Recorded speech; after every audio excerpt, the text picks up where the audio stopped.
Bonsoir. Bonsoir. Alors, on va rentrer dans le vif du sujet. Donc, Enzo Lefort ici présent, avec Madana qui est la dessinatrice. Alors, pour commencer, on a évoqué rapidement le palmarès. Donc, j'ai essayé de faire la liste du palmarès d'Enzo.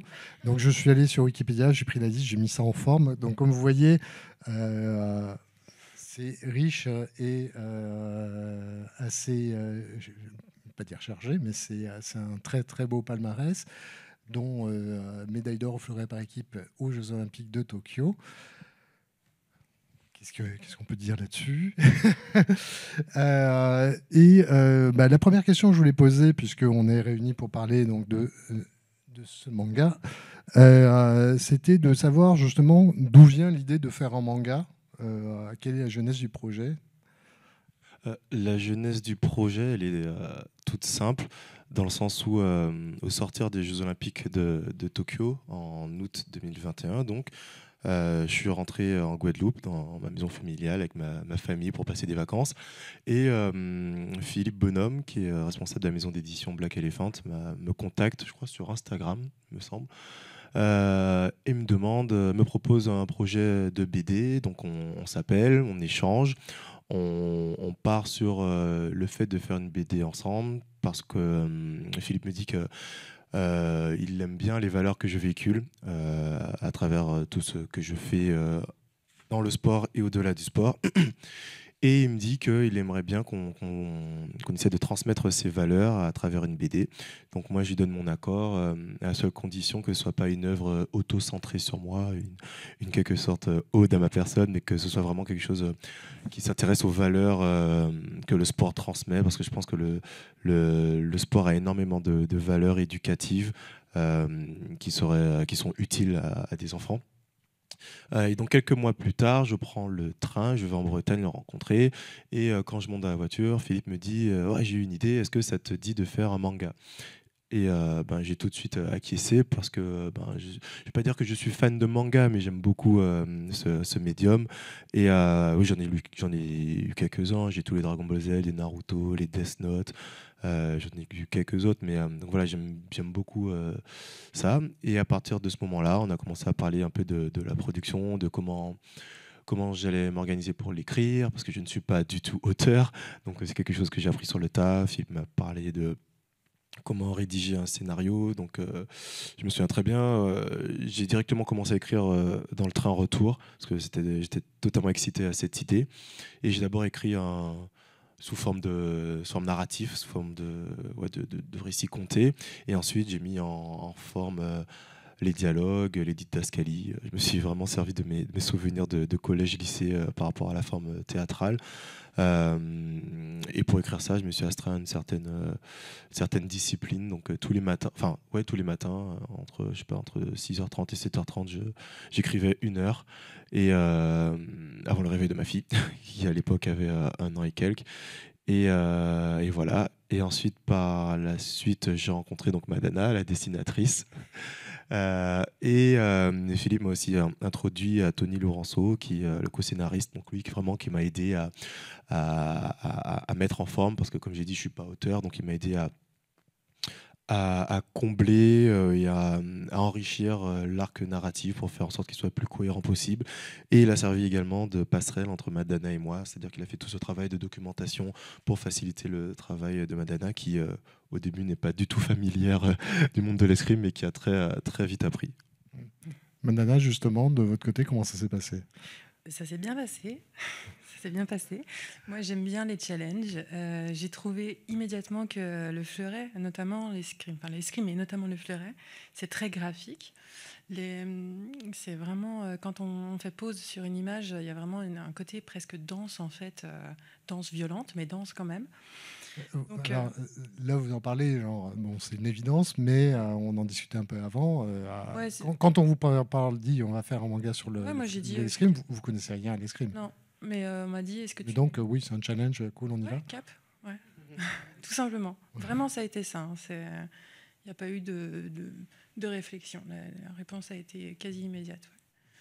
Et donc, ça a été une découverte aussi de votre côté, donc parce que là, vous parlez, bon, le fleuret, le sabre, etc. Ouais. Déjà, il y a cette idée qui a dans l'escrime, il y a le fleuret, l'épée et le sabre qui ne sont pas du tout la même chose, qui ne fonctionnent pas avec les mêmes règles, si je comprends bien aussi.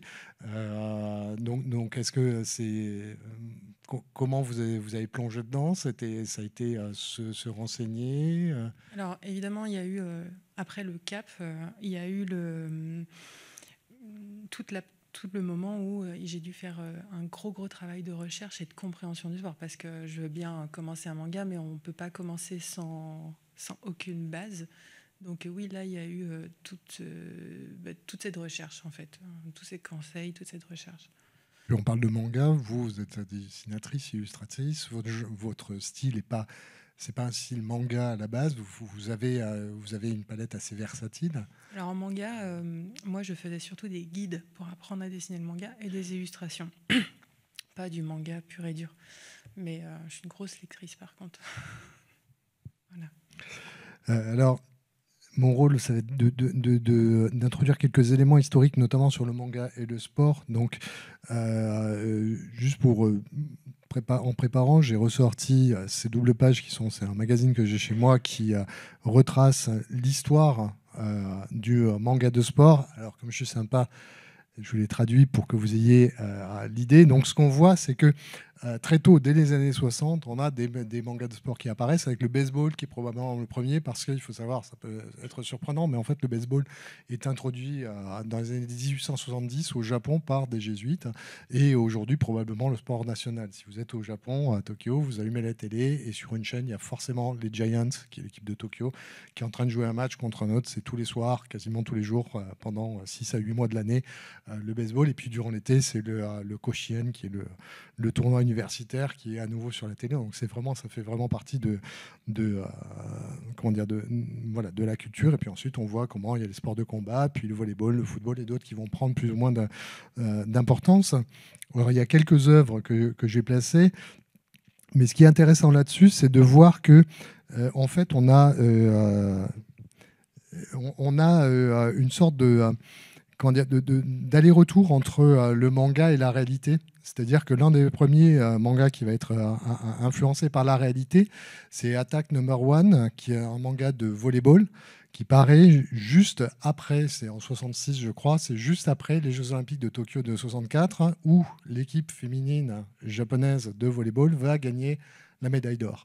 Et donc là, forcément, on a un impact, c'est-à-dire la réalité qui déclenche un intérêt au niveau du manga.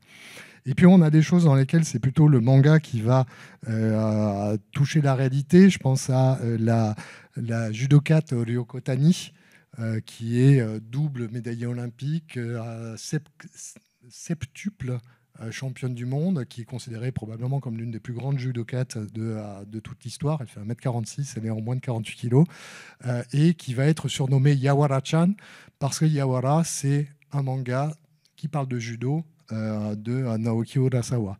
Et puis ensuite, dans les choses qui sont un petit peu plus marrantes, et ça devrait vous intéresser puisque je sais que vous êtes fan de basket et de NBA, mais c'est Slam Dunk, qui est un manga sur le basket, qui s'inspire beaucoup de la grande époque, il y a d'une certaine époque où il y a Jordan, Pat Ewing et tous cette époque-là, donc le milieu des années 90 du basket, début des années 90, et qui, par un truc un peu bizarre, est le manga de sport le plus vendu au Japon, alors que le Japon n'a jamais été une terre de basket et qui a déclenché des vocations aussi. Donc on voit bien comment il y a un passage entre cette fiction et cette réalité. Alors j'ai cherché un petit peu en préparant, en essayant de voir s'il y avait des mangas qui parlaient d'escrime. Alors il y en a quelques-uns. Donc voici ce que j'ai trouvé, donc c'est relativement récent. Il y en a un seul qui est traduit en français, qui est celui du milieu. Alors ce qui est amusant, c'est que c'est celui qui en plus a un titre qui a une situation en français, puisque le français est la langue internationale de l'escrime. Toutes les commandes, enfin les ordres sont donnés en français. Et le titre, en fait, c'est Minasama, êtes-vous prêts ? c'est vous tous, êtes-vous prêts, qui a été traduit logiquement par En garde. Voilà. Mais ce qui est assez marquant aussi, et là je vais poser la question à Enzo, c'est qu'on a aussi beaucoup de choses qui sont liées avec un vocabulaire chevaleresque. On a ici Sakura no Chivalry, on a Romance no Kishi. Kishi, c'est le chevalier, le parlardin de blé en argent. En fait, sur votre Instagram, à un moment, il y a une photo avec un gros plan de la poignée de l'épée de votre fleuret, et vous mettez à côté le chevalier de Saint-Georges. Donc, est-ce que c'est quelque chose qui fait partie de l'imaginaire des escrimeurs, ou est-ce que c'est plus le regard de l'extérieur qui vient là? Est-ce qu'on se sent un petit peu, à certains moments, on a des envies de chevalerie? Alors, je vais parler à titre personnel, mais je pense que quand on fait de l'escrime sportive, on se détache un peu de l'histoire et de tout ce qui a trait à l'histoire de l'escrime. Déjà comment dire, dans un premier temps, parce qu'avant, l'escrime, ça se faisait, un duel se gagnait au premier sang versé, chose qui n'est plus le cas aujourd'hui, fort heureusement. Mais non, par contre, on peut pas occulter le fait que l'escrime est un sport français qui tire bien sûr son origine des chevaliers, des temps médiévaux, et plus récemment surtout des mousquetaires. Donc bien sûr, il y a toute cette mythologie chevaleresque des mousquetaires dont on ne peut pas se défaire. Mais en tout cas, quand on fait de l'escrime sportive, en tout cas, je pense à haut niveau, parce qu'après, il y a l'escrime artistique aussi, où là, par contre, cet univers un peu chevaleresque prend un peu plus le dessus. Quand on fait de l'escrime sportive, je pense qu'on ne peut pas essayer de reproduire ce qui se passait dans les siècles précédents. Quand on parle d'escrime artistique, c'est quoi? L'escrime artistique, c'est un peu tout ce qu'on va voir dans les reconstitutions, un peu comme par exemple le Puy du Fou. C'est vraiment avec de vraies épées, où ce sont des chorégraphies savamment étudiées. Alors c'est assez fascinant, parce qu'on dirait vraiment un assaut, mais un assaut chorégraphié, parce que le but n'est pas de se blesser, bien évidemment. Et là, le but n'est pas forcément de toucher son adversaire, c'est vraiment de produire des assauts comme il y a quelques siècles. D'accord. On reviendra aussi sur la manière dont vous découvrez l'escrime un petit peu plus tard, mais étant enfant, c'est pas un truc qui vous a justement de faire la différence entre l'image des chevaliers que vous aviez et puis la réalité de ce qu'a été. Il n'y a pas eu de déception, ça a été, ou est-ce que finalement il n'y avait pas de lien du tout entre des chevaliers qui se tapaient dessus et la pratique? Il n'y a pas de lien du tout. Quand on voit la télé, les chevaliers, ils courent, ils se battent. Quand on arrive dans une salle d'escrime, on se met en position de garde. Enfin, c'est vraiment totalement différent. C'est un peu le jour et la nuit. Après, oui, moi j'aimais bien regarder les films de chevaliers, Zorro, tout ça, mais ouais, je le dissociais vraiment. D'accord. Alors, Enzo commence, le manga. Je vais être obligé de préciser. Le manga Enzo. Le manga Enzo parle des Jeux Olympiques de Tokyo. Il y avait, vous dites, voilà, c'est juste après les Jeux Olympiques qu'on vous a contacté. Donc c'était pour ça que vous l'avez choisi, parce que vous avez fait des Olympiades auparavant. C'était juste parce que c'était encore frais, ou parce que c'était là où il y avait des choses plus intéressantes, puisque vous aviez été médaillé, ou... Oui, c'est ça. Je pense que c'était comme une évidence de commencer un peu par ce point culminant de ma carrière, et avec une espèce de double narration, avec des retours dans le passé, des flashbacks sur comment j'ai commencé l'escrime. En fait, il y a cette espèce de double narration qui avance en parallèle avec le temps présent et la compétition à Tokyo, et mes débuts en escrime. Et je trouvais ça intéressant dans le sens où, en fait, peu importe le degré, le niveau de compétition dans lequel on se trouve, il ne faut pas oublier qu'on fait toujours un sport qui est notre passion, et qu'on pratique toujours avec notre âme d'enfant. Donc je trouvais ça intéressant comme parallèle. Alors, vous parlez d'âme d'enfant, il y a aussi une chose qu'on aperçoit, c'est vous descendez du bus, vous commencez à prendre des photos. En fait, vous avez aussi une pratique de la photographie. Alors, je me suis permis d'aller en emprunter quelques-unes sur votre site qui sont justement liées à Tokyo. Alors, il y a plein d'autres endroits, puisque vous voyagez, vous prenez plein de photos. Moi, j'ai vécu à Tokyo, c'est une ville que j'aime beaucoup, et donc c'était aussi chouette. Donc ça, c'est le besoin de sortir de l'escrime. Ça fait partie sont deux choses véritablement différentes. Oui. Alors, j'ai commencé à faire de la photographie en 2018. Quand j'ai fini mes études de kiné, parce que tout simplement avant j'avais pas le temps de faire autre chose. Et c'est vrai que la photographie est quelque chose d'un peu thérapeutique dans le sens où quand on pratique le sport de haut niveau, on a quand même énormément de pression et le fait de faire autre chose à côté, ça m'aide à relativiser, c'est-à-dire que quand ça m'arrive d'échouer à des compétitions d'escrime, je peux me changer les idées en faisant de la photographie et de fil en aiguille, cette passion a commencé à prendre de plus en plus de place jusqu'à devenir quelque chose de professionnel aujourd'hui parce que je pense que par des formations dans mon sport j'ai beaucoup d'ambition, donc je vois pas pourquoi j'en aurais pas dans d'autres compartiments de ma vie. Et donc voilà, j'ai pris des photos à Tokyo, donc pendant les Jeux, mais aussi hors des Jeux Olympiques, parce que j'ai la chance d'avoir eu une fois par saison une compétition à Tokyo, généralement au mois de décembre. Et donc je prends pas mal de photos de Tokyo parce que cette ville m'inspire énormément de par sa culture, de par ses contradictions, de par les contrastes qu'elle a en son sein. Et pendant les Jeux Olympiques, qui étaient en pleine période de pandémie, sans public, nous on était un peu coupés du monde, ça m'a un peu permis de relativiser et de me changer les esprits avant que la compétition ne débute. C'est quelque chose que j'ai lu, alors je n'arrive pas à retrouver dans mes notes, hein, mais c'est pas grave, vous dites à un moment que, en gros, vous arrivez à couper fortement, quand vous êtes dans l'escrime, il y a l'escrime, et puis ensuite vous coupez fortement et vous arrivez à laisser l'escrime finalement dans la salle d'escrime. Donc c'est aussi ça, c'est brusquement vous êtes un autre Enzo qui devient, c'est le Enzo photographe qui prend le pas. Oui, c'est ça, c'est que l'escrime c'est un sport qui est, enfin, je ne veux pas dire compliqué, mais la dimension mentale est très importante. Parfois, tout marche comme on a envie, tout marche sur des roulettes, on voit tout, on sent tout, on est dans des cercles vertueux, des cercles de confiance, et parfois on ne sait pas pourquoi, on n'y arrive pas. Et du coup, ça peut prendre une place assez importante dans la vie.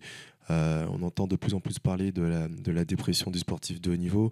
Et moi, je pense qu'avoir des passions autres que l'escrime, ne pas faire en sorte que l'escrime soit omniprésente dans ma vie, ça m'aide à relativiser, à prendre un peu de recul et avoir un rapport plus sain à ma discipline.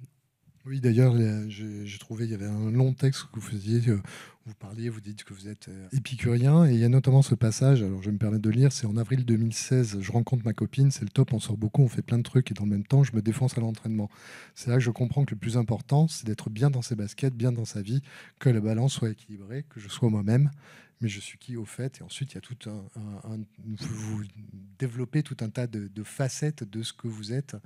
Je me souviens plus du tout où est-ce que j'ai dit ça, mais oui, c'est vrai. Non, en fait, c'est un long texte de blog, je crois, dans lequel vous parlez notamment, et vous terminez notamment Ok. sur l'anecdote avec Laura Flessel Ouais, aux Jeux ok. Olympiques de 2016. Oui, bien sûr. En fait, généralement, on entend beaucoup parler des success stories des sportifs qui sont limite destinés à devenir des champions, qui sont élevés depuis qu'ils sont tout jeunes pour être des champions. Je pense aux Sir Williams, à Tiger Woods, Rafael Nadal, Kobe Bryant, etc. Et en fait, quand on est athlète et qu'on est un peu fan de tous ces sportifs, on se dit ben voilà, c'est comme ça, il faut que je fasse comme ça, il faut que je dédie ma vie à mon sport, il faut que je mange de ma discipline, il faut que je ne pense qu'à ça, etc. Alors que avec l'expérience, je me suis rendu compte qu'il n'y a pas qu'un seul chemin qui mène à la performance. Le plus important, c'est de se connaître soi-même, de savoir ce dont on a besoin. Et il y a différentes recettes qui peuvent nous permettre d'être performants. Et c'est ce que j'essaie un peu de passer comme valeur dans ce manga, c'est qu'on n'est pas obligé de penser qu'à son sport tout le temps, de faire tout le temps que des sacrifices entre guillemets. On peut se permettre d'explorer d'autres choses et tout en étant très ambitieux dans sa discipline sportive et tout en se donnant à 100%, à 100% dans l'entraînement. Alors, une petite question pour Madana, puisque voilà, quand on fait de l'escrime, il y a un équipement qui est assez particulier. Qu'est-ce que ça pose comme problème de dessin, justement, de se lancer là-dedans? il y a le masque qui rend les personnages difficiles. Alors déjà, même quand on voit dans la compétition, hein, mais le masque, il y a un moment où vous dites, voilà, je passe une partie de ma vie cachée sous un masque. Et je crois qu'il n'y a rien de plus positif qu'être soi-même. Donc on revient sur cette idée d'être bien. Mais cette idée d'être toujours masqué, en termes de dessin, j'imagine il y a une problématique aussi pour permettre d'identifier le personnage. Il y a l'équipement aussi qui est, voilà, on voit en train de... En fait, on peut voir le visage un peu. Moi, j'ai pris le parti pris de montrer quand même un peu le visage, d'aller sous le masque pendant les combats, de temps en temps, pour voir les expressions de souffrance, finalement. Mais moi, ma vraie grande problématique, c'était pas les masques, hein. C'était de différencier un fleuret d'une épée, d'un sabre. Et honnêtement, pour moi, c'était pas facile au début. Franchement, entre un fleuret et une épée, Enzo me dit: ah bah non, c'est super ton truc, mais ça c'est une épée. Je dis: bah, quelle est la différence? Enfin, donc il a fallu quand même que j'aille voir les armes pour de vrai. Et puis on disait, vous êtes allé voir des compétitions des poussins, pour décider, pour comprendre. Ouais. Vous parliez des enfants, donc il y a cette double page notamment qui montre les premiers l'apprentissage des gestes. Sans les armes. Oui, sans les armes. Donc ça, c'était le truc qu'on a parlé qui est amusant, c'est de se dire, on va apprendre le fleuret, et puis les premières séances, elles se font sans épée, juste en faisant des gestes. C'est frustrant. Quand on est un gamin, qu'on vient de voir des choses, on dit, je vais avoir une épée. Non, du tout, parce que on a de la chance en France. On a on appelle les entraîneurs, les appelle des maîtres d'armes, très pédagogues. Enfin, la grande majorité sont très pédagogues, donc ils font ça sous forme de jeu. Bien sûr, directement, ils ne nous font pas faire ça. Ils nous font faire des jeux pour nous échauffer, etc. Donc en fait, c'est comme quand on est à l'école en maternelle ou au primaire. On apprend des choses sans se rendre compte forcément. Après, maître moderne, il n'a pas l'air commode. Hein. Oui, après, voilà, c'est pas non plus, faut pas non plus que ça parte dans tous les sens. C'est du jeu, mais c'est du jeu oui, sérieux. Mon maître d'armes formateur, il était militaire, donc voilà, il y avait la rigueur qui allait avec. Donc il y avait de la pédagogie, de quelque chose de ludique, mais avec une certaine rigueur et beaucoup de notions de respect, de travail et d'assiduité. Au niveau du dessin, dessiner des escrimeurs enfants, c'est différent de dessiner des adultes au niveau des corps, est-ce que c'est la même chose? Oui, puis là c'est surtout des enfants dans le style du manga, pas des enfants réalistes, donc on les fait peut-être un peu plus courts sur pattes, peut-être avec des grosses têtes, des très gros yeux. Mais c'est pas. J'ai trouvé ça. Je sais pas si c'est le côté mignon qui m'a adouci ou quoi, mais j'ai trouvé que c'était. C'est vraiment ma partie préférée, personnellement. Parce que, comme ils font des erreurs encore au début, c'était rigolo de ne pas tous les mettre dans la même position quand ils sont censés faire une fente, faire une attaque spécifique. Ça m'a fait un peu rigoler, de cacher des petits détails. Un peu plus libre aussi pour toi. C'est ça, ouais, tout à fait. Alors, sur la question, on parle de fente de mouvement, je vais revenir avec la perspective historique. En fait, je vais centrer sur deux œuvres qui sont tout au début, qui sont Ashina no Jo, qui est un manga de boxe, donc scénarisé par Takamori Asao, dessiné par Chiba Tetsuya, qui est disponible en français aux éditions Glénat. Peut-être pas facilement trouvable, mais qui est très très bien, qui est un grand monument. Et vous avez Kyojin no Hoshi, donc, qui est de Kajiwara Iki et Kawasaki Noboru, qui est un manga de baseball. Et la raison pour laquelle je mets en rouge Takamori Asao et Kajiwara Iki, c'est qu'en fait, c'est le même scénariste qui va être l'un des fondateurs du manga de sport, en introduisant tout un tas de choses que vous connaissez aujourd'hui. Alors Kyojin no Hoshi notamment, c'est l'étoile des géants Kyojin, c'est les géants, c'est l'équipe de Tokyo de baseball. Ça se passe à une époque où l'équipe va... Alors c'est juste un peu après où l'équipe va dominer le baseball en gagnant 9 championnats, pardon, pas des champignons, des championnats d'affilée. C'est un petit peu comme l'OL a pu l'être à un moment sur le championnat de France. Et voilà. Et en fait, ce qui va introduire sont plusieurs éléments qui sont tout d'abord vous avez à la fois des personnages qui commencent dans la misère, donc il y a une réalité dans l'adversité, et qui ont des capacités incroyables. Si vous regardez la case du milieu, vous voyez que le jeune Rushi Yuma, qui est le personnage principal, s'entraîne parce qu'il y a un trou dans le mur de sa maison. Il lance la balle par le trou, la balle rebondit sur l'arbre et revient en passant exactement dans le trou et il rattrape la balle. C'est pour indiquer la maîtrise qu'il a. Et il y a un entraîneur qui passe et qui va prendre la balle, qui va taper dans la balle avec sa batte et qui va réussir lui aussi à la renvoyer directement dans le trou. Donc on est vraiment dans un côté absolument exceptionnel. Et l'autre chose que va introduire Kajiwara Araiki, qui va être ensuite réutilisée, c'est... Alors c'est la seule image que j'ai pu trouver mais qui vous donne une idée, sont des engins de torture pour l'entraînement. Donc le jeune Rushi Yuma va s'entraîner comme ça avec des ressorts extrêmement forts. Alors ça apparaît au milieu des années 60, donc faut imaginer à cette époque-là, on est dans le top du top de la technologie de pointe.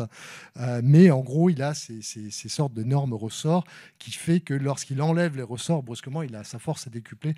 Si vous avez lu Dragon Ball, il y a un peu la même chose quand il est en train de porter des habits qui sont lestés de sable et puis il les enlève.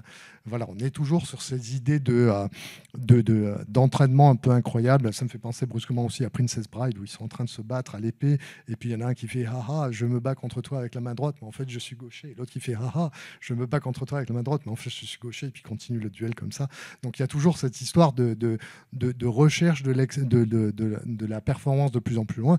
Et l'une des choses que va aussi introduire Kajiwara Araiki à ce moment-là sont des choses que vous avez probablement vues dans Olive et Tom. Je vous ai mis quelques séquences animées pour montrer, en fait, c'est le coup spécial. C'est-à-dire que brusquement, on est sur la démesure du sport. Si on donne un coup de pied et puis le ballon, il fait tellement fort qu'il fait un trou dans le filet.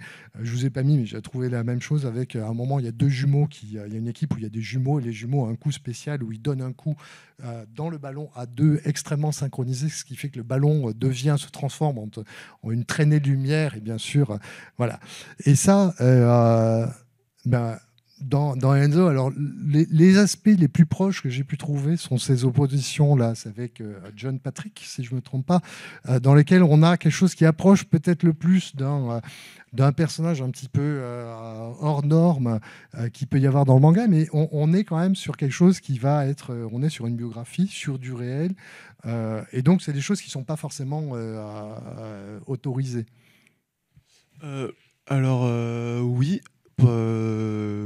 En fait, pour être honnête, le manga il est encore en cours de scénarisation et on ne s'interdit pas que sur un prochain tome, on puisse faire des coups spéciaux. C'est vrai que quand j'y ai pensé au début, j'avais comme référence Olive et Tom et j'avais en idée en tête de faire des spéciales, que chaque personnage ait un peu des spéciales, ce qui est un peu le cas dans la vraie vie. Alors c'est pas des tirs du tigre ou des choses comme ça, mais c'est vrai que chaque escrimeur, on a des coups qu'on affectionne plus particulièrement, et j'avais comme idée de faire je sais pas, des coups spéciaux avec des fatales, des choses comme ça, avec un vocabulaire un peu emprunté aux jeux vidéo comme Tekken 4 avec des fatales, etc. Mais c'est vrai que c'est mettre en perspective sur des compétitions comme les Jeux Olympiques, c'est pas, voilà, narrativement, ça se tient pas forcément. Alors pourquoi pas à un moment donné dans un scénario, quand ce sera, je sais pas, des entraînements, des galas, enfin des choses qui s'y prêtent un peu plus, pourquoi pas. Mais le but aussi, c'était de rendre l'escrime un peu aussi plus pas. Enfin, c'est un sport attractif, mais de démontrer et d'intégrer cette attractivité via le dessin. Ouais. Mais ce que Madana a très bien réussi à faire, avec les petits éclairs qu'on voit, les choses un peu, quand même un peu, qui suggèrent de la vitesse, de la puissance, des esquives qui sont pas, voilà, dans la vraie vie on fait pas des esquives comme ça non plus. Donc voilà, on a quand même fait quelque chose de peu exagéré tout en restant assez réaliste, oui. Une chose que je n'ai pas mentionnée, c'est que le manga est réalisé avec le soutien de la Fédération française d'escrime, il me semble. Donc il y a aussi cette volonté de partager, d'expliquer, de donner à voir ce qui est vraiment l'escrime. Là, effectivement, on voit ce dont vous parliez, Madana, tout à l'heure, le fait de voir derrière le masque, sur la case qui est au milieu, où on voit les visages derrière le masque. Alors ça en fait, ça C'est amusant parce que en fait, si vous regardez des films d'action, des choses comme ça, où par exemple vous avez des policiers qui vont faire un assaut, ils sont tous carapassonnés avec le casque, sauf le héros, parce que le héros, il faut voir son visage, qui est sans casque, ce qui, d'un point de vue de réalisme, est totalement idiot. On fonce pas. Si on a un truc qui protège, on fait pas. Donc il y a toujours cette problématique qu'on a dans le cinéma de rendre visible quelqu'un, identifiable, un héros, même lorsqu'il, a priori, il est dans un uniforme qui devrait le rendre non identifiable. Et là, on retrouve aussi cette question de voir le visage. Vous, quand vous avez le masque, vous voyez quoi? Est-ce que on voit normalement, ou est-ce qu'il y a une vision tunnel, ou est-ce que Non, on voit normalement. Après, je pense que voilà, j'ai 32 ans aujourd'hui, ça fait 27 ans que je fais de l'escrime, donc je vois hyper clair dans un masque d'escrime, mais Madana qui me disait qu'elle a essayé l'escrime cette année, je pense qu'elle ne On voit voit pas peut-être pas. normalement. Ouais, voilà, c'est ça. Je pense qu'elle voit la différence entre sa vision sans et avec le masque, alors que moi, honnêtement, ça ne me gêne, mais absolument pas. On voit, mais comme à travers un filet, quoi. On voit, hein, mais ça me fait penser aux choses qu'on colle sur les vitres des voitures là, pour empêcher le soleil. On peut voir à travers, mais moi, ça m'a fait cet effet. Mais j'imagine, toi, tu es trop habitué. Oui. Alors là, il y a quelques planches qui sont des planches notamment de combat, où il y a toutes les questions de la gestuelle, du mouvement. Donc là, Madana, vous avez travaillé quoi? C'est pas d'après photo, d'après nature? Est-ce qu'il y a eu des corrections de la part de Enzo qui trouvait que à certains endroits ça va pas, ou c'est pas comme Alors, ça, ou... à aucun moment, Enzo, il a corrigé quoi que ce soit. Je crois, si, pour la larme. Quand on Ouais, hormis quand il y l'arme. avait vraiment quelque chose qui n'allait pas. Mais globalement, les erreurs sont tolérées quand même dans Enzo. Maintenant, moi, je m'étais rapprochée quand même de clubs d'escrime. Il y a des maîtres d'armes qui sont vraiment toujours ravis de constater, d'aider. Quand on parle d'erreur tolérée, là, il n'y en a pas. Après, moi, j'ai été soit sur des championnats, soit sur des entraînements où j'ai moi-même fait des photos pour avoir des références, soit sur Internet. Franchement, on peut regarder tout simplement les compétitions, quoi. Et puis quand on trouve un truc, mais c'est pas facile de faire pause sur le moment, le moment qui intéresse, quoi. La plus grande problématique, c'était de mettre les escrimeurs dans tous les sens. Que quand on voit une compétition, on a tendance à la voir toujours du même point de vue, mais sinon, globalement. Vous disiez la première fois que vous allez voir une compétition, c'était très bruyant, c'était très animé. Honnêtement, à la télé, on voit pas ça, hein. Moi, je m'attendais pas du tout. C'était à Nantes. Et puis ça crie. Ça hurlait, ils hurlent. Mais au début, je me dis, mais c'est quoi ces escrimeurs? Ils sont tous copains, déjà. Voilà. Et c'est sympa, limite ambiance de kermesse, quoi. Je me dis, écoute, c'est une compétition. Et d'un coup, je sais pas, il y a un switch. Quand ça commence à mettre les cotes, les cuirasses et les cuirasses, quand ça commence à aller chercher les casques, là, je sais pas, il y a un truc qui se passe, et quand ils sont sur la piste, ça hurle, mais ils font des têtes quand ils hurlent. Mais vraiment, je me suis dit, il faut qu'on mette ça là dans le tome 2, parce que c'était impressionnant. Les femmes aussi. Moi, je m'attendais pas à ça. Et après, une fois que c'est fini, c'est bon, il y a plus de... Mais je pensais pas. Puis ça, c'est bête, je veux dire un truc, hein. Je pensais pas que ça suait autant aussi là-dessus. Ils vont sur la piste, ça dure pas longtemps. Et ils enlèvent, ils sont trempés, on dirait qu'on les a passés sous une douche. Ça monte fort, quoi. Vraiment, je pense que sans être dans une compétition, on peut pas voir ça. C'est drôle, c'est intéressant d'avoir ton retour de quelqu'un d'extérieur, parce que moi, du coup, c'est toute ma vie, donc je m'en rends plus compte. Moi, c'est ma normalité. Et quoi, c'est intéressant d'avoir ton retour sur ça. Ouais, quand on n'est pas prévenu, ça fait drôle. Ouais. Je trouve intéressant ces pages aussi. Alors, au-delà du fait que votre adversaire s'appelle Cervantes, que je trouve assez fabuleux dans un duel d'escrime, d'avoir un adversaire qui s'appelle Cervantes, la référence Don Quichotte ressort. Par contre, c'est d'avoir une planche comme ça avec une multiplicité d'actions à parler. Donc, il y a d'un point de vue, donc dans les mangas, on a généralement une extension du nombre de pages avec des ralentis, des arrêts sur image, etc. Et bon, c'est vrai que là, d'un point de vue, il n'y a pas de studio, vous êtes toute seule à dessiner. Au niveau de l'éditeur, bon, ça, on sait que vous parliez, c'est un éditeur qui est local, qui a pas. Donc il y a des contraintes. Et déjà, voilà, il va y avoir 3 volumes a priori déjà, 290 pages. On a déjà de l'espace. Et là, pourtant, encore, on a une forme de concentration du combat en 2 planches. Ce n'est pas un peu frustrant de devoir comme ça gérer la montée d'adrénaline un petit peu, de le traiter aussi rapidement? Techniquement, là, tout se passe dans un temps qui est très court en réalité. Donc, c'est vraiment mouvement sur mouvement. Et j'aimais bien ce système de double planche pour qu'on comprenne que tout arrive quasiment en simultané, en fait. Mais frustrant, moi, si je pouvais décider, oui, on pourrait en faire 27 des tomes, hein, c'est pas un problème. Hein. Et, si on doit découper chaque combat, on pourrait en faire... on pourrait faire 8 planches pour chaque combat, vraiment. Est-ce que ce serait plus intéressant après? Est-ce que ça peut devenir aussi redondant? Moi, il faut que je me garde quand même des idées pour ce qui va suivre. Faut pas, voilà, pour le lecteur, pour que le lecteur se fatigue pas non plus d'avoir toujours les mêmes. Enzo disait, un fleurettiste, il va pouvoir avoir ses petites habitudes, quoi. Et donc, bon, voilà. C'est en fait le dilemme qu'on peut avoir quand on est dans un Dragon Ball ou les Chevaliers du Zodiaque, où en fait on a un combat qui est tiré. Moi qui lis beaucoup de mangas de baseball, c'est mon péché mignon. Voilà, le manga de baseball, c'est pareil, c'est-à-dire qu'on va détailler chacune des actions et au bout d'un moment, il y a le moindre match va s'étirer sur 3 volumes. Après, moi, on en parlait juste avant. Moi, j'ai un souvenir de l'un des derniers chapitres de Slam Dunk, qui est un chapitre qui est l'apothéose. On a toute la série qui fait 31 volumes qui amène vers ça. Et le chapitre fait 15 pages. Et il est quasiment entièrement muet et on le lit en retenant son souffle. Et c'est 12 secondes de match, peut-être. Et encore, je pense que j'exagère en disant que c'est 12 secondes de match. Mais par contre, il y a cette dramatique, ce ressort qui est aussi, voilà, qui est aussi fort.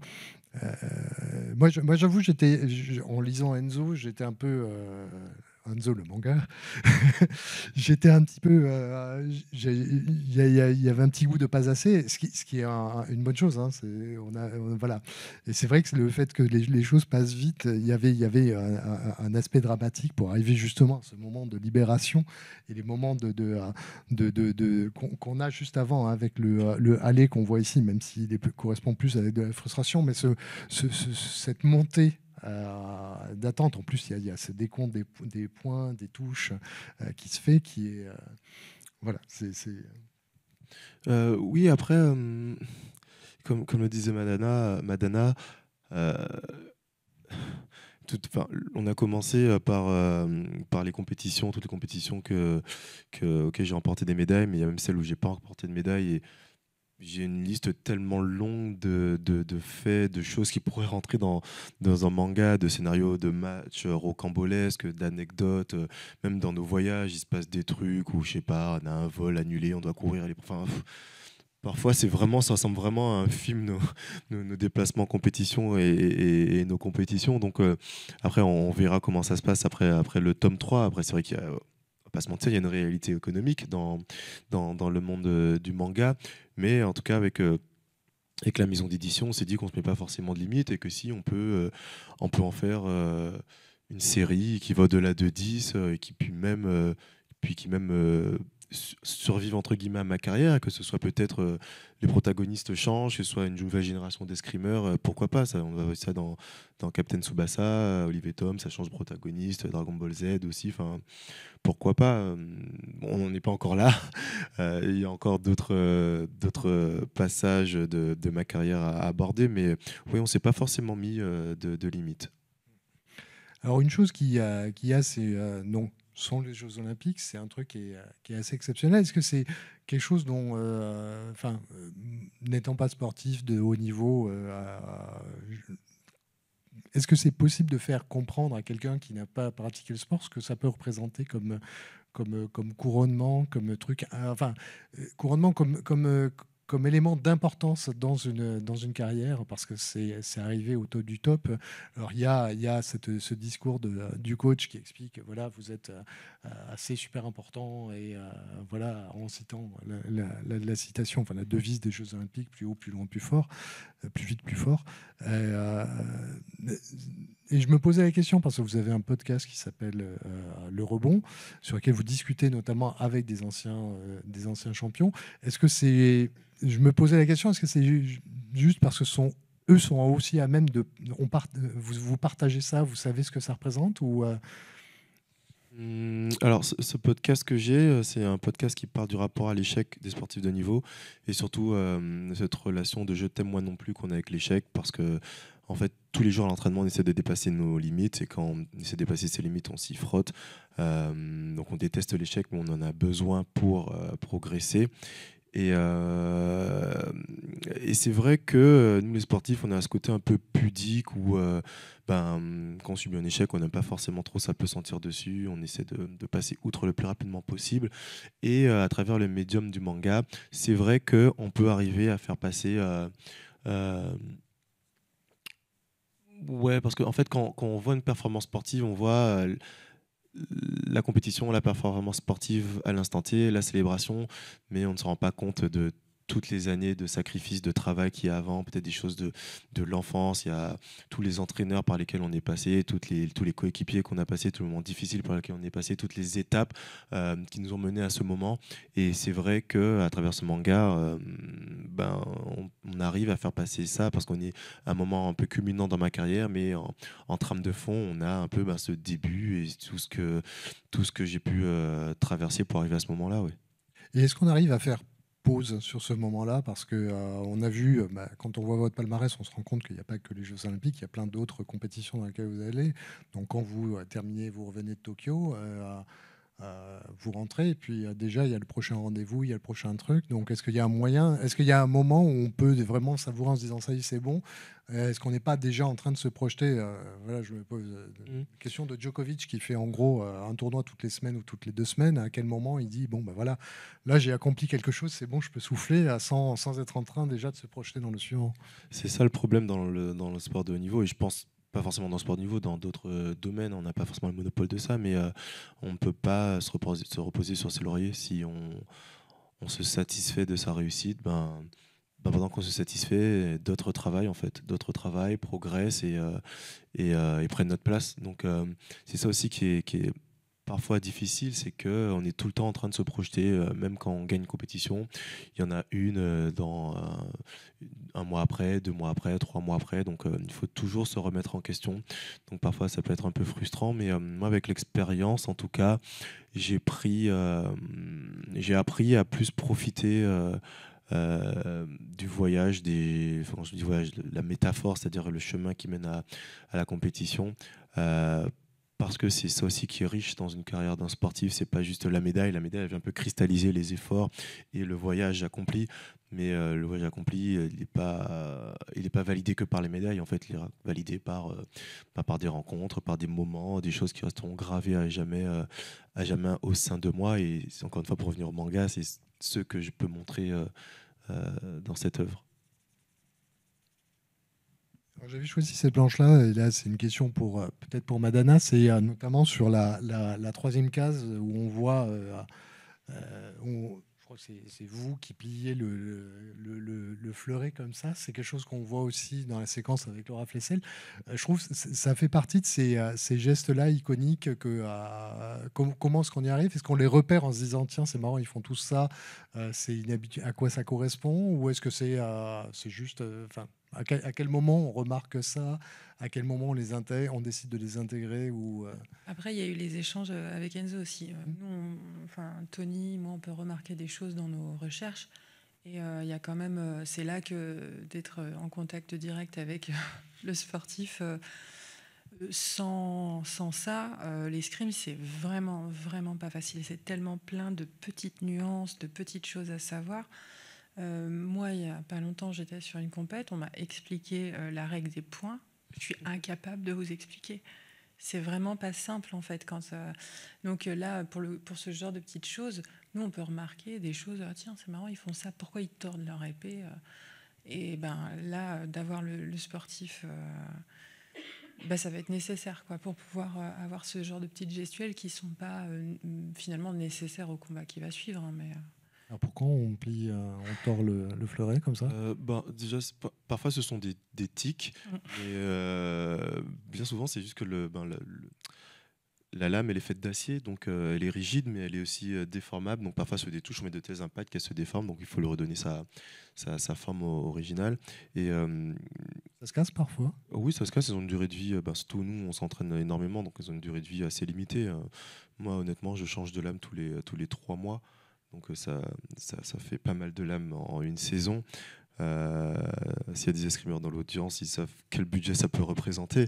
Mais moi, je voulais rebondir sur ce que dit Madana, mais en fait, c'est vrai que c'est là où ça prend tout son sens de travailler avec Tony et Madana qui ne sont pas issus du milieu de l'escrime, parce que ils me posent des questions hyper pertinentes dans le sens où moi, l'escrime, c'est toute ma vie, et il y a des choses qui me paraissent hyper naturelles, sur lesquels je me serais pas forcément sur lesquels je n'aurais pas forcément tilté et qui sont importantes de mettre, comme par exemple le fait de redresser le fleuret. Ils ont un peu pas buté sur ça, mais voilà, c'est quelque chose qui les a un peu interloqués, et moi je n'aurais pas forcément de mon propre chef mis ça dans l'œuvre, donc je pense qu'on forme un beau trio, on se complète assez, et là sur ce deuxième tome on a trouvé un mode de fonctionnement qui est assez fluide. Alors, je voulais, on va revenir sur la manière dont est construite l'histoire. Alors, j'ai fait un truc que j'aime bien faire parfois, c'est regarder l'histoire par chapitre, par séquence narrative. Donc, le récit est divisé en chapitres. Donc là, vous avez l'intégralité. Si vous avez très bon jeu, vous pouvez le lire. Il faut être très rapide aussi, parce que je ne vais pas rester des heures. Mais vous avez l'intégralité des 190 pages de ce premier volume par chapitre. Et vous voyez que globalement, on a des chapitres qui font à peu près 13 pages. J'ai mis la ligne. Donc on a quelque chose qui est assez proche d'un chapitre de manga japonais, puisque généralement c'est du 16 pages, 16, 17 pages. Donc on est sur des narrations comme ça. On a le dernier chapitre qui est le chapitre de l'affrontement, qui est un chapitre double. Et puis, il y a ce très long chapitre qui, j'ai noté, fait 42 planches, donc c'est la séquence la plus longue, qui est justement cette séquence de l'apprentissage, de la découverte, puis de l'envie, de l'apprentissage de l'escrime par le jeune Enzo qui en revient fatigué mais heureux. C'était, vous l'avez dit, c'est important de reparler de cette jeunesse, de ça. C'est ça. Enfin, dans le choix, quand on fait une biographie, quand on écrit sa propre histoire, on fait le choix des moments qui sont des moments importants. Donc là, cette découverte-là, ça reste important, plus important que le chemin ensuite. C'est vraiment ce début-là. Ou est-ce que c'est aussi les conventions du manga qui veulent avoir une sorte d'origin story, un petit peu comme les super-héros? Pour écrire ce manga, j'ai dû faire une sacrée introspection. Je suis allé puiser dans des souvenirs assez anciens, et c'est quelque chose que je n'avais jamais encore fait, et ça fait remonter au-delà de souvenirs, ça fait monter des sensations, et franchement j'ai adoré cet exercice, mais même encore un peu en parlant de métaphore, en fait, pour faire du sport, la base est très importante. Donc si on a une base solide, après par la suite le reste coule de source, et je pense que c'est un peu pareil dans le manga. En fait, si on prend le temps de décortiquer cette base, de bien montrer un peu la jeunesse de l'histoire. Après, on peut comprendre l'évolution, et je pense que la narration fait encore plus sens. Donc je pense que c'était important de développer cet arc narratif, ce chapitre où on voit comment j'ai découvert l'escrime, un peu dans quel contexte. Et puis même moi j'ai pris énormément de plaisir. Enfin, tout ça, ce sont bons. C'était un peu mais il y a des choses un peu Bien sûr, il y a des choses un peu romancées, mais dedans, j'ai pu parler d'un de mes meilleurs amis d'enfance. On a commencé l'escrime en même temps. J'ai pu lui faire des petites blagues. Donc, quand il a vu le manga, il était surpris. Donc, mon maître d'armes aussi, il était vraiment, c'est un personnage, c'était un personnage très charismatique. Donc, non, pour moi, c'était important.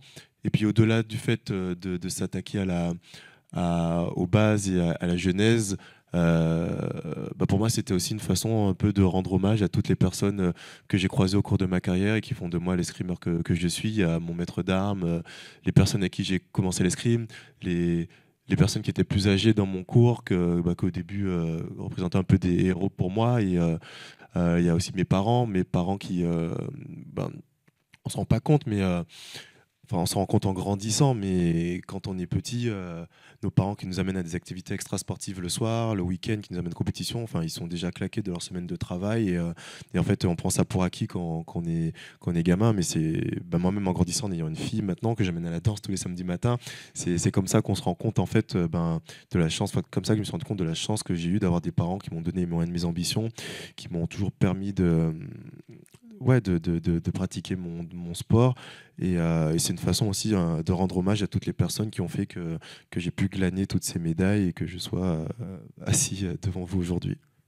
Oui, puis vous avez grandi en Guadeloupe aussi. Oui. Donc c'est aussi un élément qui me Qui est semble très important pour important, vous ouais, parce qui que est vous très êtes important associé avec votre sœur pour faire il y a une association, c'est le Rebond à nouveau, c'est Le ça? premier rebond. Le premier Rebond qui cherche à aider justement les jeunes athlètes qui sont justement pas en métropole. Donc c'est quelque chose qui est important aussi, cette représentation, le fait de porter la couleur de votre peau par rapport dans un... Enfin, même s'il y a le masque, voilà, il y a quelque chose d'important pour vous aussi par rapport à ça. Oui, bien sûr, c'est sûr que quand on grandit dans un territoire d'outre-mer, il y a des problématiques de continuité territoriale. C'est-à-dire que moi, quand je partais faire des compétitions nationales, euh, à partir de 12 ans, je partais 6 ou 7 fois en région parisienne, en province, en Europe pour faire des compétitions. Et quand on est en France hexagonale, ça prête pas conséquence sur la scolarité parce que les compétitions sont le week-end, donc on part le samedi, on fait la compétition le dimanche, on revient tard le soir et on va à l'école. Moi, ayant grandi en Guadeloupe, je prenais l'avion. Je loupais déjà le jeudi, le vendredi à l'école.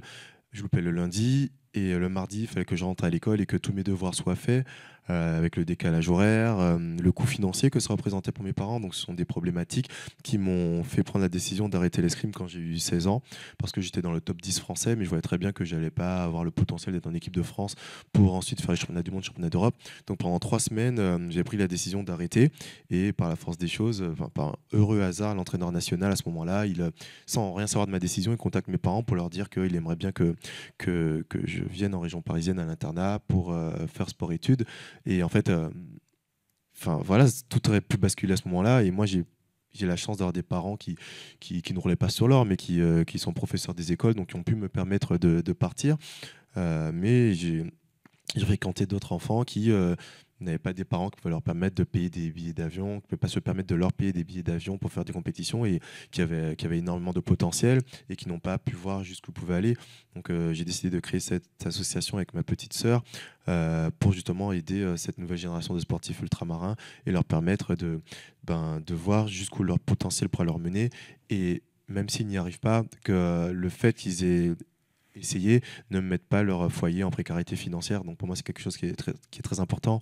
Et je sens que je suis à un moment de ma vie, de ma carrière, où je suis en mesure de donner un peu, de redonner en tout cas tout ce que j'ai reçu. Donc oui, c'est quelque chose qui est très important à mes yeux. Alors, en préparant tout ça, il y a une phrase qui m'est revenue, enfin, ces trois mots qui sont amitié, effort, victoire. Alors, pourquoi je les ai pris? Parce qu'en fait, c'est la devise du Jump, qui est la revue de publication. C'est là-dedans que sont parus Dragon Ball, Naruto, One Piece, dans laquelle paraît encore One Piece aujourd'hui. Donc, c'est l'une des revues qui, à un moment, était la revue la plus vendue au monde, qui a vendu 6 millions d'exemplaires par semaine. C'est assez monstrueux. Et en fait, les trois mots, c'est une revue qui se lance en 1969 et il demande à un moment l'équipe éditoriale demande à ses lecteurs quels sont les 3 mots qui correspondent le plus à l'esprit de la revue telle qu'il la voit. Et ce sont ces 3 mots qui viennent là. Et en fait, ça décrit bien, si vous lisez du manga, du shonen manga, ça décrit bien la manière dont ça fonctionne. Souvent, vous avez un jeune qui arrive à la Son Goku en disant « je suis plus fort que tout le monde, je vais être meilleur que tout le monde », qui va se rendre compte qu'en fait, il n'est pas plus fort que tout le monde, qui va rencontrer d'autres personnes et qui va se rendre compte que quand on est ensemble, on est plus fort et on va être capable d'aller comme ça, de s'entraîner tous ensemble, de se créer une nouvelle famille aussi, parce que ce sont souvent des gens qui sont en extérieur, des outsiders, et d'arriver à la victoire. Donc bon, par rapport à la société japonaise, il y a aussi des indications, mais c'est quelque chose qu'on retrouve bien dans les schémas narratifs.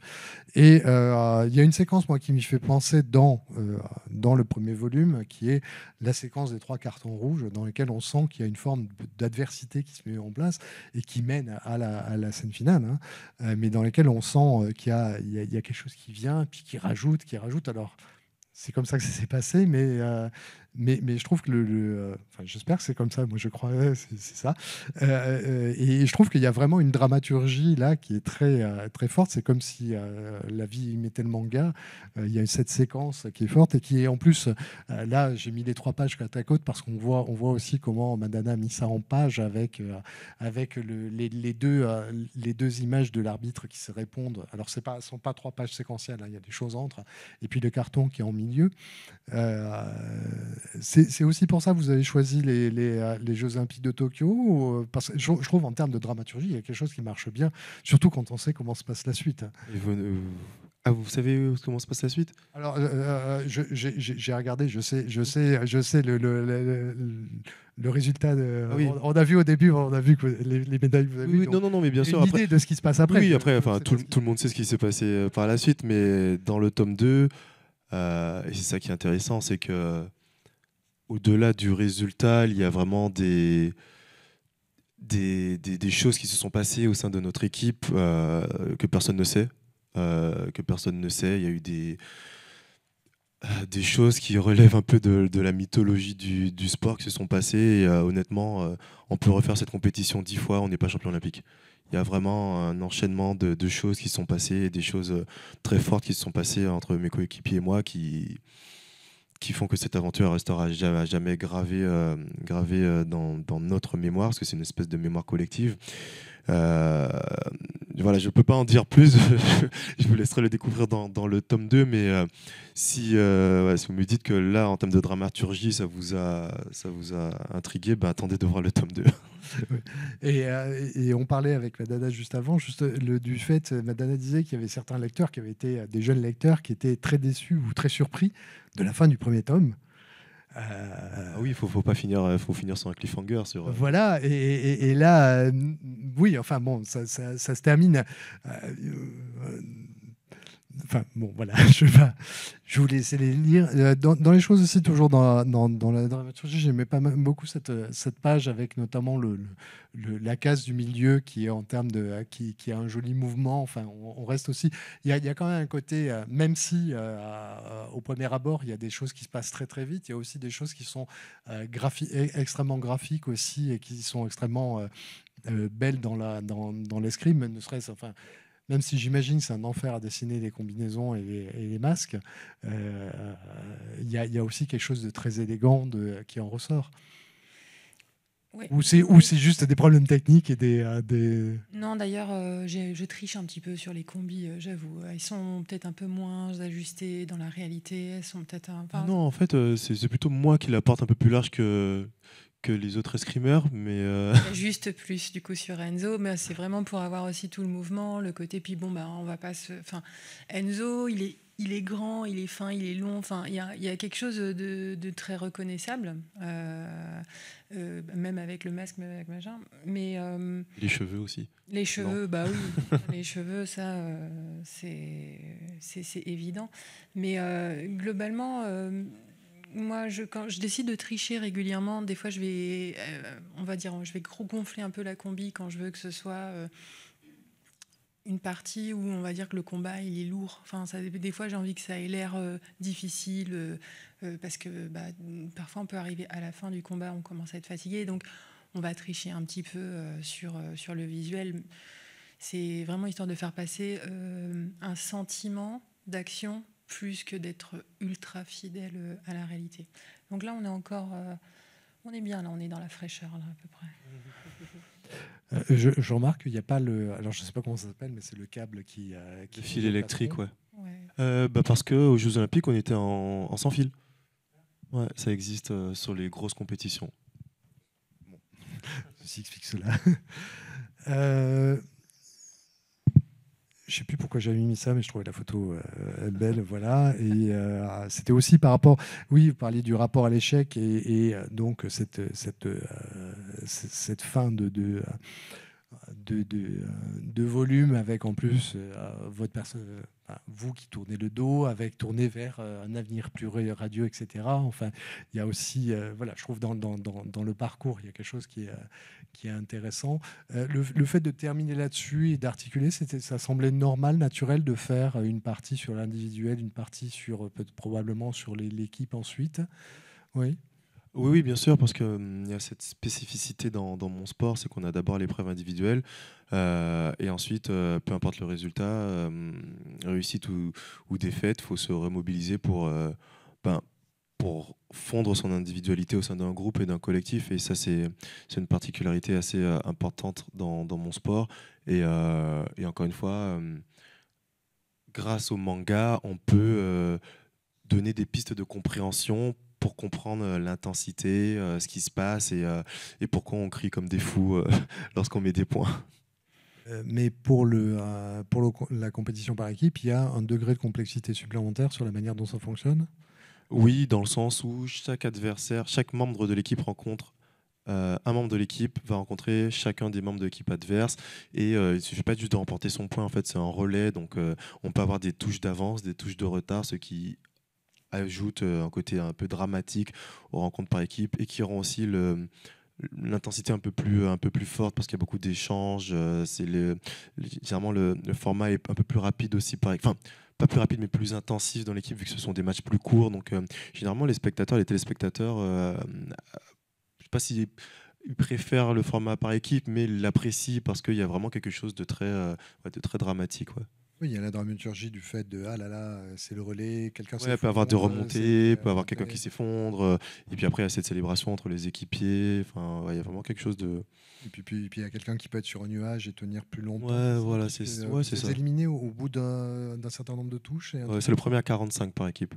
Mais le relais se fait à quel moment? En fait, c'est tous les 5 touches. On va de 5 en 5 en 5, ouais. D'accord. Mais on pourrait parler plus longtemps des spécificités techniques parce que c'est assez complexe. Ouais. Mais ça, c'est le sujet du prochain volume. Qui devrait sortir dans pas longtemps d'ailleurs.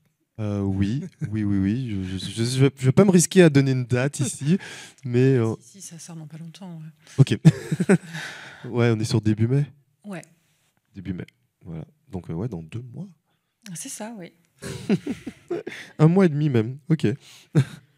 Pour revenir sur la question de l'amitié du groupe, alors ce sont des choses qu'on voit un petit peu dans le premier volume, même si beaucoup de choses tournent autour de votre compétition. On a quelques personnes autour qui sont là. Il y a notamment la relation avec Damien, le kiné, qui est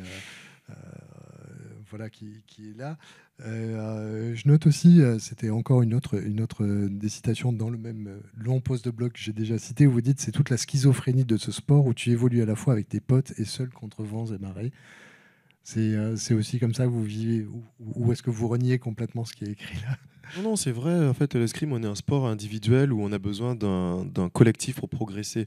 Donc oui, c'est totalement ça. On a besoin de ses potes, mais au final, en tout cas dans l'épreuve individuelle, on est seul sur la piste. Et au final, dans l'épreuve par équipe aussi, c'est-à-dire qu'on est seul sur la piste. Et quand bien même tout le support que nous offrent nos coéquipiers, c'est nous qui sommes chargés de mettre les touches. Donc oui, il y a quelque chose d'assez schizophrène dans ça. Ouais. Et une autre chose aussi, a priori, vous connaissez aussi les autres escrimeurs, pas seulement ceux de votre équipe. Donc il y a aussi, et puis pour certains, vous les fréquentez de manière régulière. Donc je trouve qu'il y a aussi la différence qu'on peut avoir par rapport au manga de sport, dans lequel il y a toujours l'adversaire qui arrive, qu'on ne connaît pas du tout et qui va surprendre. Donc vous parliez tout à l'heure des coups spéciaux de certains. Donc il y a aussi cet aspect-là qui rajoute, qui est une dimension un petit peu différente de ce qu'on peut avoir dans la dramaturgie de manga, des mangas habituels. Oui, par rapport aux adversaires que je rencontre au fur et à mesure, oui, c'est vrai que, comme le disait Madana, il y a ce côté un peu kermesse, je dirais plus fraternel. On se connaît tous, en fait, même si on est 200, plus de 200 sur les compétitions. On se connaît tous. Alors après, moi, je commence à me faire vieux, donc les plus jeunes qui arrivent, je les découvre. Mais oui, grosso modo, ouais, le top 30 mondial, on se connaît tous. On est parfois même amené à partager des moments en dehors de la piste, à discuter. Donc, ouais, il y a ça aussi. Mais par contre, en revanche, une fois qu'on a mis le masque, là, on devient quelqu'un d'autre. Et peu importe qui est en face. Moi, pendant un moment, j'étais en colocation avec un de mes meilleurs potes.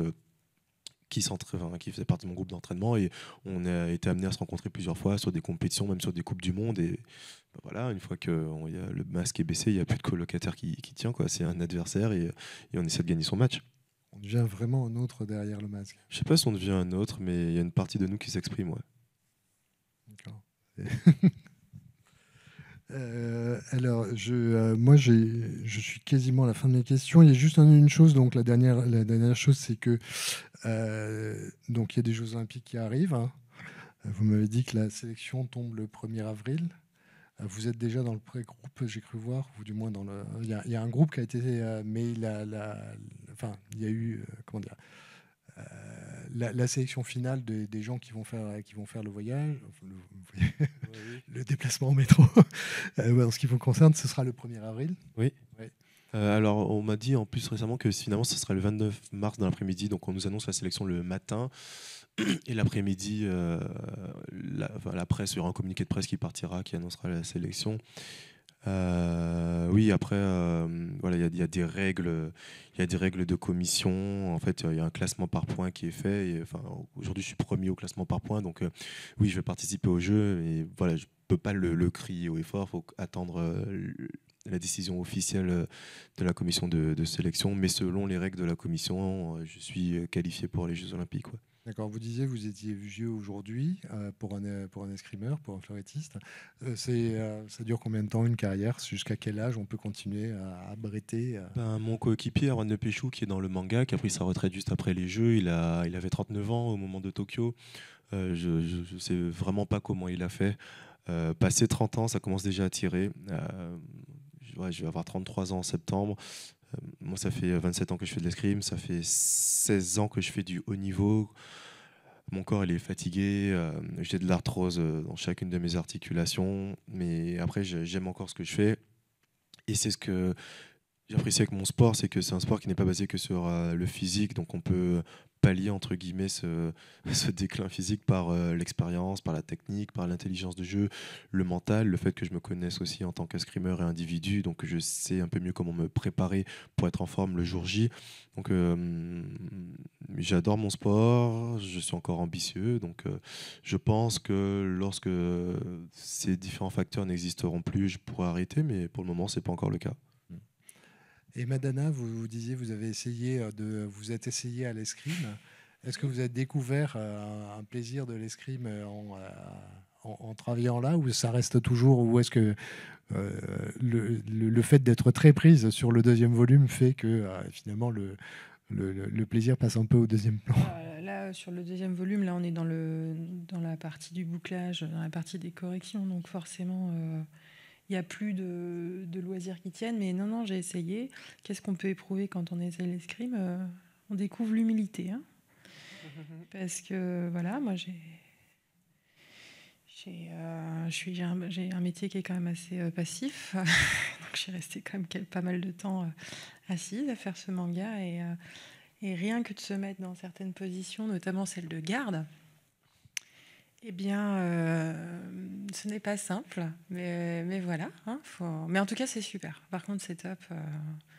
Enfin, moi, je pense que je vais laisser passer. Là, maintenant, on va focus sur la sortie, sur ce qui va se passer un peu après. Mais c'est clairement quelque chose que je vais garder dans ma routine. Ouais. Est-ce que ça vous a permis de prendre conscience de certaines des choses? Le poids du fleuret, enfin, c'est tout bête, mais ça, c'est quelque chose qu'on ignore. Est-ce que c'est difficile à porter? L'odeur du gant qu'on prête, un truc, non, mais vraiment, il y a des choses, enfin, ne serait-ce que comment on voit à travers un masque. Alors Enzo lui voit bien. Moi, au début, c'est, enfin, faut s'habituer, quoi. Enfin, après, on voit, hein, mais. Et puis j'imagine aussi qu'il y a peut-être une espèce d'appréhension. Alors, côté, moi, je suis pas claustrophobe, mais il y a un côté, enfin, je sais pas, on est quand même, on a la tête dans un masque, hein, c'est étonnant. Est-ce que ça étouffe les sons aussi dans le rapport, puisqu'on parle de la vision, mais aussi cet aspect-là ou pas du tout? Je crois pas. Ouais, moi, ça m'a pas. C'est pas quelque chose qui m'a. C'est quand même ouvert, hein, je veux dire, D'accord. on respire, il n'y a pas de problème, mais. Aussi les impacts. Ça, du coup, je pense qu'on a été gentils quand même. Après, moi, la petite avait 12 ans, je me suis fait. Voilà. J'ai pas touché une seule fois. J'ai pas compris quand elle bougeait. Ça m'a énervée, mais je pense qu'elle a été gentille. Maintenant, c'est long à mettre une tenue. Enfin, moi, j'ai pas l'habitude, mais même quand j'ai vu faire, enfin, c'est pas, on n'enfile pas un short et des baskets, quoi. Il y a vraiment une préparation. C'est des choses qu'on peut pas s'imaginer tant qu'on n'a pas été voir ou demander ou essayer, en fait. Mais le fait d'essayer, honnêtement, c'est aussi parce que ça fait 2 tomes de manga que je dessine des fleurettistes et qu'à un moment, je me suis dit, bon, moi j'ai envie aussi de faire partie de la bande, là, de tester le truc.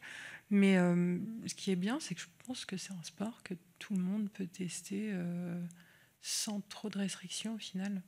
L'escrime, d'une manière générale. Après, il y a peut-être des armes qui sont, voilà, qu'on va préférer, mais... Donc c'était le fleuret spécifiquement, vous n'avez pas décidé de faire un peu la nique à Enzo en disant ah non mais je vais faire de l'épée plutôt ou du sabre. Du sabre évidemment. Non, non, je pense que les 3 armes sont intéressantes. Il y a quand même des similitudes. Non, moi j'ai testé fleuret parce que c'est le sujet de mon travail actuel, mais il y a un truc c'est la rapidité des fleurettistes, la fluidité en fait, ce côté. Moi, je pense que clairement, ça sera pas mon truc hein, sur du long terme. Je suis pas assez fou.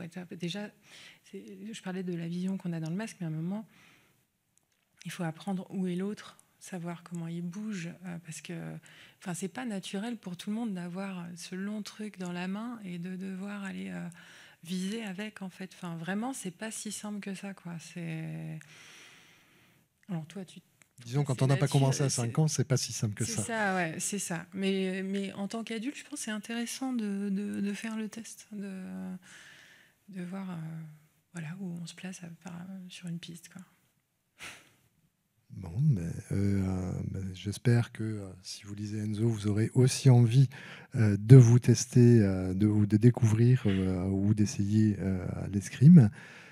Enzo, les Jeux Olympiques arrivent, donc on va croiser les doigts. C'est gentil, merci. Voilà. Est-ce que, je pense qu'on a un peu de temps pour éventuellement des questions dans la salle, si jamais ça vous tente?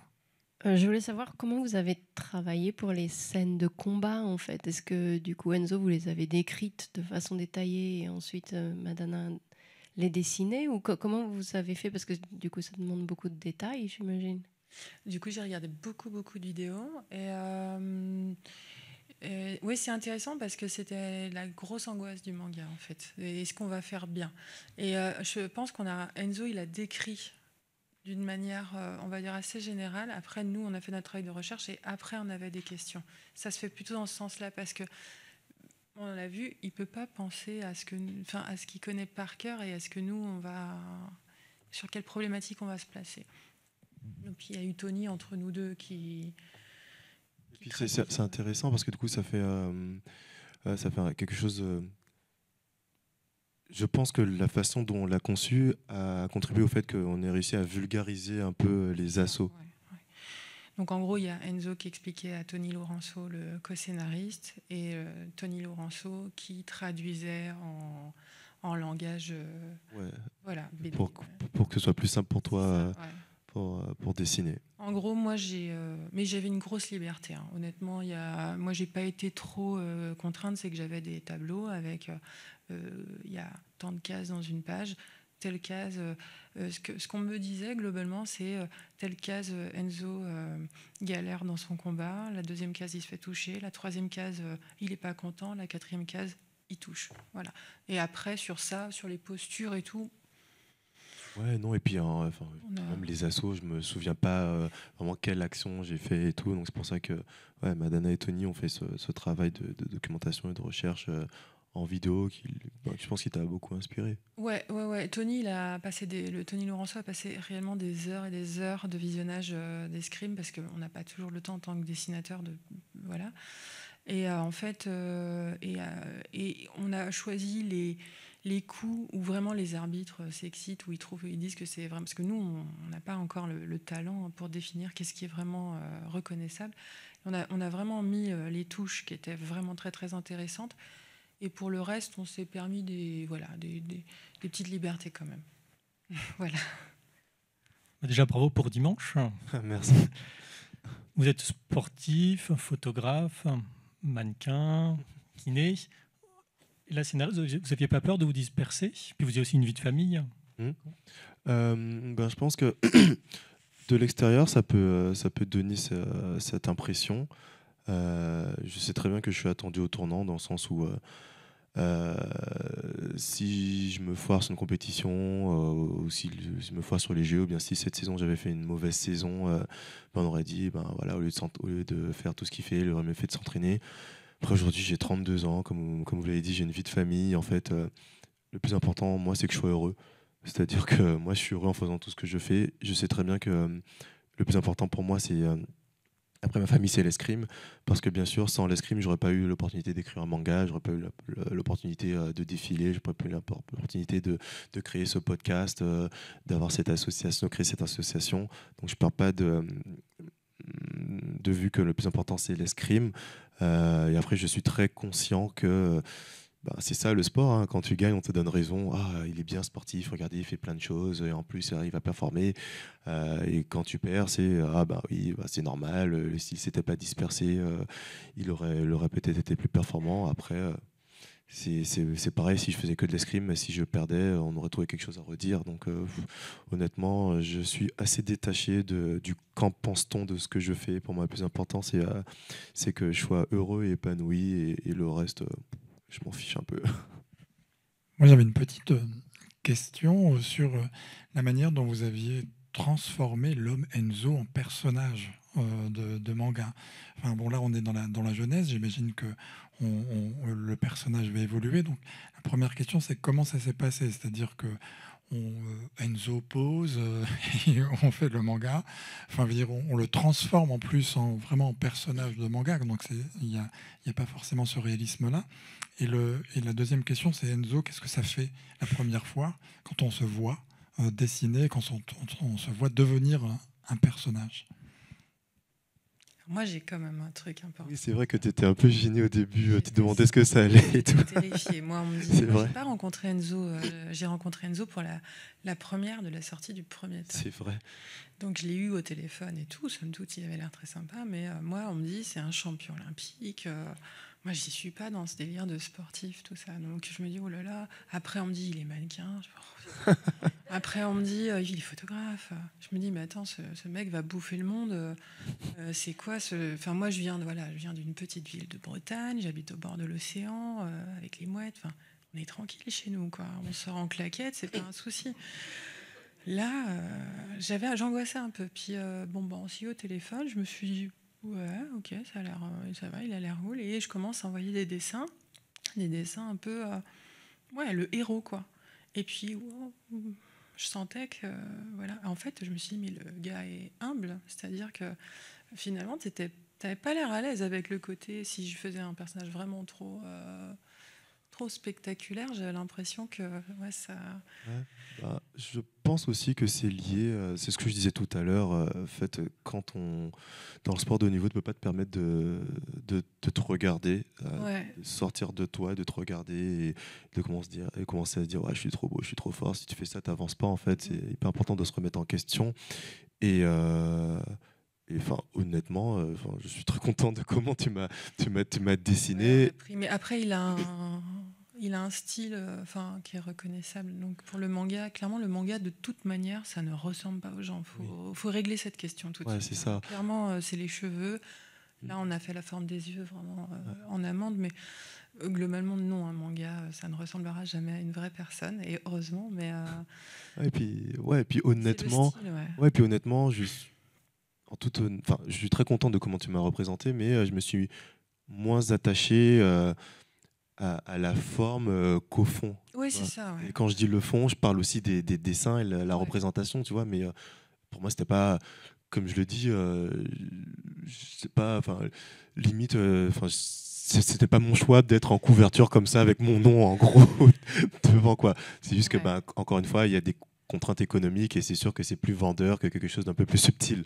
Ouais, puis on va pas se mentir, il y a quand même un aspect qui était intéressant, c'est le héros d'un manga, c'est un homme de couleur. Enfin, moi je suis une femme qui dessine du manga, qui dessine pas du manga pour filles. On va pas se mentir que c'est quelque chose que j'avais quand même envie de souligner, dans le sens où on n'est pas nombreuses à accéder au domaine du sport, à accéder au domaine masculin. On va pas.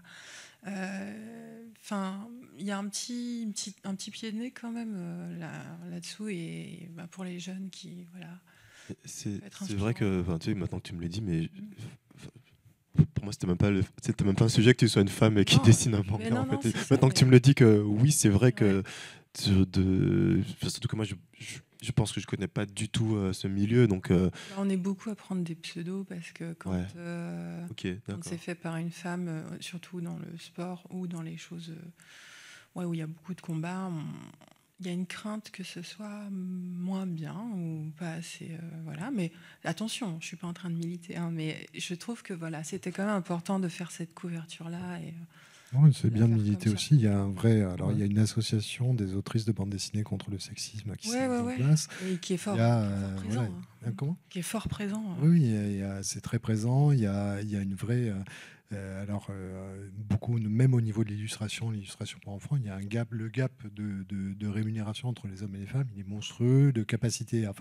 Il y a un boulot énorme à faire, et effectivement, il y a en plus une forme de misogynie chez certains lecteurs de bande dessinée qui est pas très. Et qui a eu à aucun moment, pour le coup, là, dans la création du manga. J'ai travaillé avec deux hommes, donc Enzo et Tony Laurenceau. L'éditeur, c'est aussi un homme. Et franchement, moi, j'étais un collègue au même titre que tout le monde, et c'est quand même appréciable, on va pas se mentir. C'est ce que je te dis, en fait, c'est maintenant que tu me le dis, mais moi, ça n'a jamais été un Oui, sujet, moi, de toute façon, je suis une machine à faire des dessins, il y a pas de... Mais c'est vrai que non, mais c'est quand même une notion qu'on peut souligner, quand même. J'avais peut-être une dernière question. En fait, j'y pense quand vous avez parlé tout à l'heure de la mythologie de ce qui se passe dans une équipe. Je suis fan de rugby, et il y a eu dernièrement une série qui est passée sur Netflix, sur le mode de Drive to Survive. Enfin, Netflix a toute une série de documentaires sur donc il y a Full Contact qui est sur le tournoi Destination de l'année dernière. Il y avait pas mal d'observateurs qui disaient c'est dommage parce qu'en fait les caméras vont dans le vestiaire et vont casser quelque chose qui est sacré, qui n'appartient qu'à l'équipe, dans le fait qu'il y a des choses qui se disent entre nous et qui ne doivent pas exister en dehors. C'est quelque chose qui a aussi, vous parlez de mythologie, c'est quelque chose qui parle dans l'équipe, c'est important de garder ça. Est-ce que si jamais il y a un Netflix sur l'escrime, est-ce que ça vous embêterait d'avoir quelqu'un qui vient avec une caméra qui je pense aux Yeux dans les Bleus aussi, ce documentaire connu sur l'équipe de France championne du monde en 98, où on rentre dans l'intimité du sportif. Est-ce que vous estimez qu'il y a des choses qui vous appartiennent rien qu'à vous et qui ne devraient pas être vues ? Je pense que en tant que sportif, il y a déjà énormément de choses qu'on garde pour nous, qu'on garde dans notre tête. Parce que quand on fait du sport de haut niveau, il faut être maître de ses émotions. Donc il y a déjà énormément de choses qu'on garde pour nous. Après, maintenant, avec la capacité qu'on a à filmer, maintenant on peut filmer, on peut faire des documentaires avec des téléphones, maintenant des choses qui sont beaucoup moins invasives que des grosses équipes de tournage. On le voit en ce moment, il y a une multiplication des documentaires sportifs. Et non, je sais pas, je trouve ça justement intéressant de donner accès à une plus large partie de notre sport, donc notre intimité. Moi, je sais qu'il y a au dernier championnat du monde à Milan et là sur la Coupe du Monde à Paris, j'avais une caméra avec moi, vraiment au plus proche dans le vestiaire. Mon coach avait un micro, donc ils ne peuvent pas tout passer parce que parfois il y a, voilà, il y a des moments où, c'est bête, hein, mais moi je dis toujours que il y a des choses où il n'y a pas de ressources humaines dans le sport de haut niveau, quoi. À un moment donné, c'est une question un peu de vie ou de mort, c'est toucher ou être touché. Donc notre entraîneur, il va utiliser des leviers de communication propres à chacun pour nous permettre de nous transcender. Je sais pas, par exemple, moi, ça va être l'ego. Il va me dire des choses qui vont réveiller mon ego, qui vont me faire me dépasser. Quelqu'un d'autre, ça sera la confiance. Il va faire en sorte de donner confiance à un tireur. Donc il y a des choses, oui, qui sont pas forcément politiquement correctes. Mais non, moi je trouve que c'est peut-être des choses un peu plus de puristes. Cette histoire de vestiaire sacré, bon, ok, ouais, oui, pour moi il n'y a rien qui est sacré. Pour moi, c'est justement c'est cool de montrer que il y a quelque chose de pas tangible dans le sport, des choses qu'on va chercher des choses au fond de nous que. C'est pas pour mettre une distance entre le sportif et les autres personnes, mais si c'était facile, tout le monde le ferait en fait. Et c'est ce qui fait la différence entre les champions et le reste. Moi, j'ai coutume de dire que les champions, ils sont fous. Ils sont capables de subir des choses que la plupart des gens ne sont pas prêts à subir, ne peuvent pas subir, ne peuvent pas encaisser, sont prêts à aller chercher des choses au fond d'eux que la plupart des gens ne peuvent pas extraire. Donc moi je trouve ça intéressant à montrer pour qu'on puisse peut-être comprendre les ressorts qui font la différence entre des champions et les autres, parce que dans le sport de haut niveau, il y a des mecs qui sont hyper talentueux, qui sont forts techniquement, tactiquement, mentalement, qui sont hyper forts à l'entraînement et qu'en fait une fois qu'ils arrivent en compétition, ils n'arrivent pas à reproduire 10% de ce qu'ils produisent à l'entraînement. On les appelle les champions du monde de l'entraînement. Et pourquoi parce que les champions, ils ont quelque chose de... Ils aiment la compétition, ils ont ce truc, l'adrénaline, ça les paralyse pas. Au contraire, ça leur amène à voir le truc un peu plus rapidement, à faire la chose un peu plus fort, à durer un peu plus longtemps que le reste du monde. Donc moi, je trouve ça intéressant de montrer ça à l'image. Merci de partager tout ça avec nous. S'il n'y a pas de questions, encore un immense merci à Enzo et Madana de s'être prêtés à l'exercice. Merci à vous d'avoir été là. Merci beaucoup. Bonne soirée.